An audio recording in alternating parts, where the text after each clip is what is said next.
జోగులాంబ గద్వాల జిల్లా గట్టు మండలం తుమ్మలపల్లి గ్రామంలో 99 రోజుల ప్రణాళికల కార్యక్రమం కింద అభివృద్ది పనులు కొనసాగుతున్నాయి.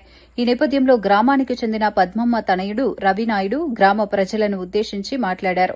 గ్రామంలో త్రాగునీటి సమస్యను పరిష్కరించడంతో పాటు వీధి లైట్లు ఏర్పాటు, ముళ్ల కంపల తొలగింపు, రోడ్ల మరమ్మతులు, ఇందిరమ్మ ఇళ్ల నిర్మాణం వంటి పనులు చేపట్టామని తెలిపారు. 25 ఇండ్లు రావడం జరిగింది. 25 ఇండ్లో 12 రూమ్లు ఆల్రెడీ కట్టినారు. వాళ్ళకి బిల్లు ఐబీ టీవీ ఛానల్ గారికి బృందంకి వారికి ప్రత్యేక ధన్యవాదాలు. ఈరోజు T1 ఆ బృందం కూడా ప్రత్యేక ధన్యవాదాలు. ఈరోజు తుమ్మలపల్లి గ్రామానికి ఇచ్చేసినటువంటి ఈ ఐబీ టీవీ ఛానల్ గారికి మరియు T1 న్యూస్ వాళ్ళకి ప్రత్యేక ధన్యవాదాలు తెలుపుకుంటున్నా. ఈరోజు మా గ్రామానికి మీరు వచ్చినందుకు ప్రత్యేక ధన్యవాదాలు. చాలా సంతోషకరమైన విషయం. తుమ్మలపల్లి గ్రామంలో మేము సర్పంచ్గా 5 నెలలు అవుతుంది. పాలకులు గత సర్పంచ్ కూడా పనులు చేయని 20 సంవత్సరాల నుంచి అభివృద్ధి లేని మా గ్రామాన్ని ఈ 5 నెలల్లో దాదాపుగా 50% చేసినాం.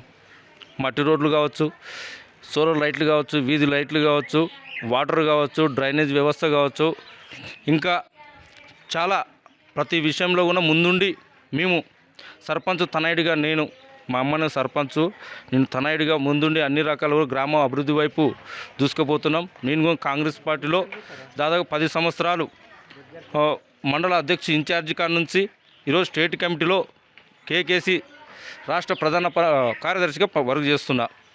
అలాగే మా గద్వాల్ నియోజకవర్గం పైన కూడా సీఎం ముఖ్యమంత్రి రేవంత్ రెడ్డి కూడా దాదాపుగా అన్ని వర్గాలకు చెందినటువంటి అని చెప్పి మేము ఇక్కడ ఆఫీస్ దగ్గర కూడా మూగజీవాలను పిలిపించి రైతులకు అందుబాటులో ఉండేటట్లు డాక్టర్ల పైన కూడా శ్రద్ధ తీసుకున్నాం. అక్కడ కూడా పంచాయతీ ఆఫీస్కి వచ్చి నెలకొకసారి ట్రీట్మెంట్ మూగజీవాల పైన కూడా ప్రత్యేకంగా శ్రద్ధ చేయాలని చెప్పి వాళ్ళ ద్వారా కూడా సదుపాయాలు ఏర్పాటు చేసినాం. మరియు ఇంకో విషయం ఏంటంటే 100 రోజుల పని. ఇప్పుడు ఎండలు తీవ్రంగా ఉన్నాయి కాబట్టి వాటర్ ప్రాబ్లం మాకు ఇది మిషన్ భగీరథ చాలా ప్రాబ్లం ఉండేది.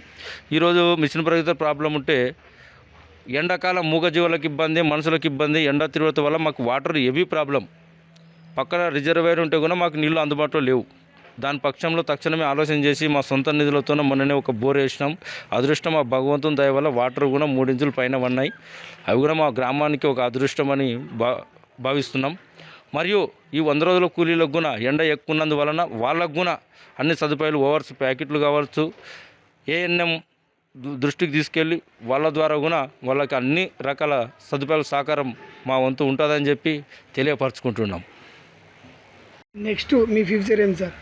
నెక్స్ట్ మా ఫ్యూచర్ సర్పంచ్ కావాలని చెప్పి గత కొన్ని కాంగ్రెస్ పార్టీ రాదు అని ఎంతోమంది బలగుద్దుకొని చెప్తే మేము బయటకు వచ్చి యూత్గా జెండా పట్టాలంటే ఒక భయం. టీఆర్ఎస్ హావను చూసి కాంగ్రెస్ కండ గప్పాలంటే ఒక భయపడేది.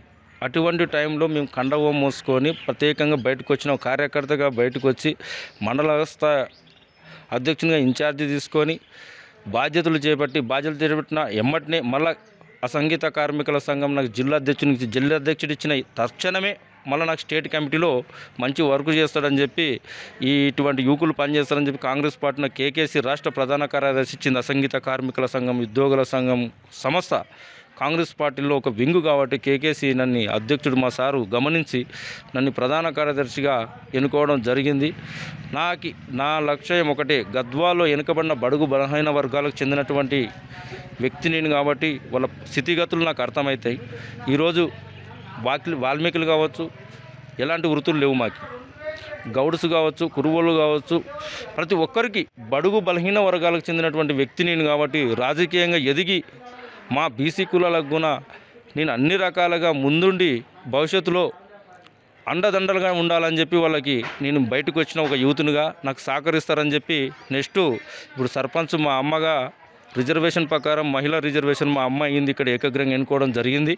నెక్స్ట్ గట్టు మండలంలో జెడ్పీటీసీ ఎలక్షన్స్ వస్తే ఖచ్చితంగా నాకు కాంగ్రెస్ పార్టీ సహకరించి టికెట్ ఇస్తే ఎమ్మెల్యే ద్వారా కానీ సీఎం రేవంత్ రెడ్డి ద్వారా కానీ నెక్స్ట్ నేను గట్టు మండలంలో కాంగ్రెస్ పార్టీ తరఫున టికెట్ సహకరిస్తే ప్రభుత్వం తరఫున వెంటనే నేను జెడ్పీటీసీకి నిలబడాలని చాలా ఆశిస్తున్నా. ప్రజలకు సేవ చేయాలన్న ఉద్దేశంతో, నా వ్యక్తిగత విషయం కాదు అది. గట్టు మండలం వెనుకబడిన వర్గము కాబట్టి మా బడుగు బలహీన వర్గాల కోసం వాళ్ళ చైతన్యం పరిచి మంచి అభివృద్ధి చేయాలని చెప్పి నేను జెడ్పీటీసీ కావాలని కోరుకుంటున్నా. ఇది